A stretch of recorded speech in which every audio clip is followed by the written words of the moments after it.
War begins. U.S. sends 100,000 Special Force to South China Sea to destroy Beijing.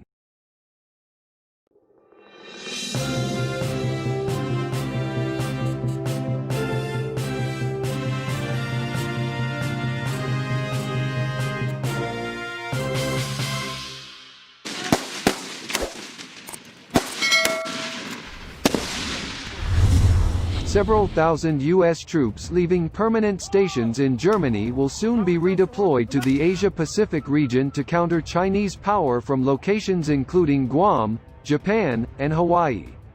In that theater, Americans and allies face the most significant geopolitical challenge since the end of the Cold War. National Security Advisor Robert O'Brien argued in a Wall Street Journal op-ed, describing a plan that was implemented in late June.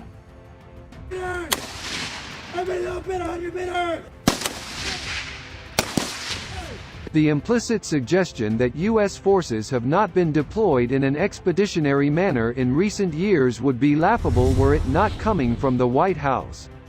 The reality, of course, is that the last 2 decades of U.S. foreign policy have seen one expedition after another, that few, if any, of them have arrived at any real resolution, and that none have proven a success.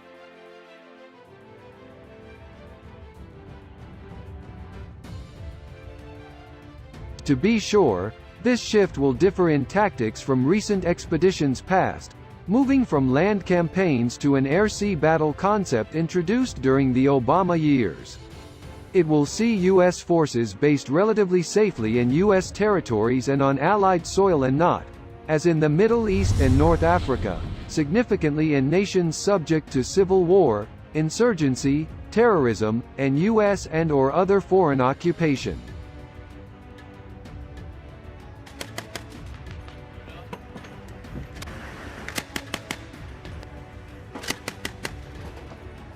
While increasing the chance of war, the Trump administration's pivot to Asia will needlessly sap U.S. resources and deteriorate U.S.-China relations. The costs and dangers here are evident. Even if Trump gets the payments he wants from South Korea and Japan to subsidize large U.S. deployments there, which is by no means certain, maintaining a more forward military in the Pacific region will add to an already extravagant and unstrategic Pentagon budget.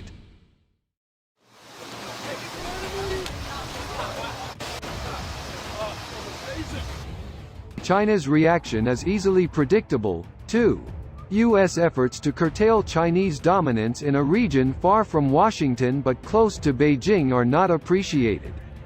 The fundamental cause of instability in the South China Sea is the large-scale military activities and flexing of muscles by some non-regional country that lies tens of thousands of miles away, a Chinese Foreign Ministry representative said in a statement this month with but the gauziest of veils.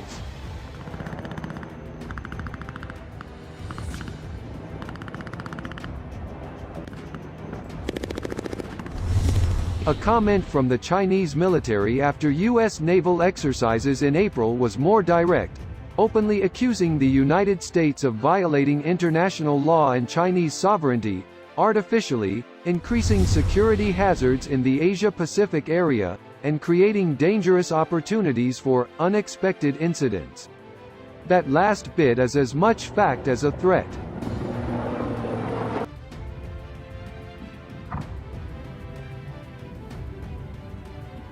The primary question, then, is about necessity. O'Brien says these deployments are required for U.S. security, but that is far from obvious. Chinese domination of its near abroad may not be desirable, but it does not pose an existential threat to the United States, certainly not a threat on the scale risked by escalating negative U.S.-Chinese relations.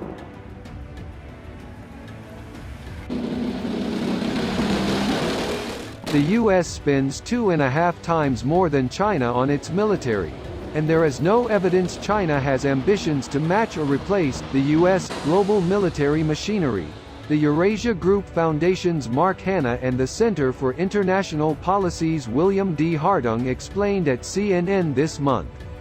One analyst suggests that fully half of China's military is devoted to border or internal security, limiting its ability to project power beyond its borders.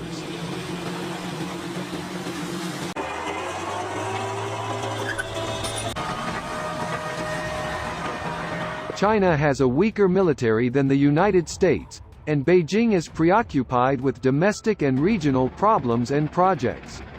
It is hemmed in by reliable U.S. allies in South Korea and Japan and deterred from grander ambitions by U.S. China's focus on anti-access area denial in its defense strategy should be an indicator of how jumpy Beijing is likely to be about perceived regional encroachment by the United States. The costs and risks we would shoulder by expanding U.S. military action to counter China are neither necessary nor prudent, and they are not what Americans want.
the blue line.